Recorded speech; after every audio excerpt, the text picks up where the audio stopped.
Did you ever read that book, Lord of the Flies? The premise is that a group of schoolboys gets shipwrecked on a deserted island, and at first they cooperate, but without any adults to serve as a civilizing impulse, the children eventually devolve into murderous beasts.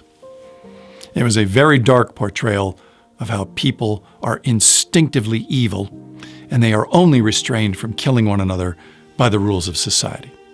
Now, if those circumstances happened in real life, do you think things would pretty much play out like they did in the novel? Well, something remarkably similar did happen in real life. In 1966, a group of boys on the island of Tonga got sick of school meals and decided to go out on a little fishing expedition. And they took a boat out, and while they were on their jaunt, they ran into a storm and they spent 8 days lost at sea before they landed on a small island that on the navigational charts was considered uninhabitable.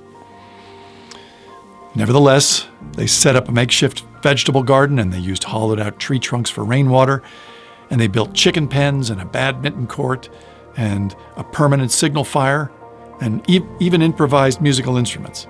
And then they shared chores. And when one of them broke his leg, the other ones nursed him back to health.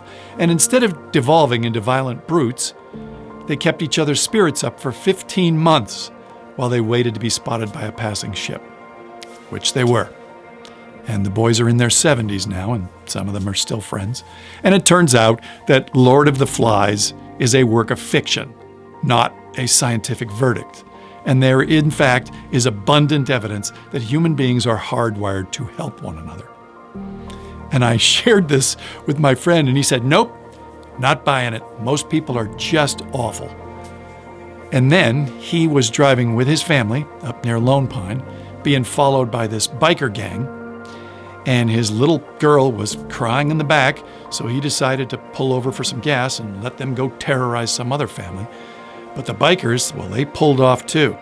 And one of these desperados with a neck tattoo comes walking right up to his car and hands his little girl the stuffed animal that she'd dropped out the window about 10 miles back that she was crying about. And then he robbed them. No, he didn't. I'm kidding. It's just that sometimes these things just end too perfectly.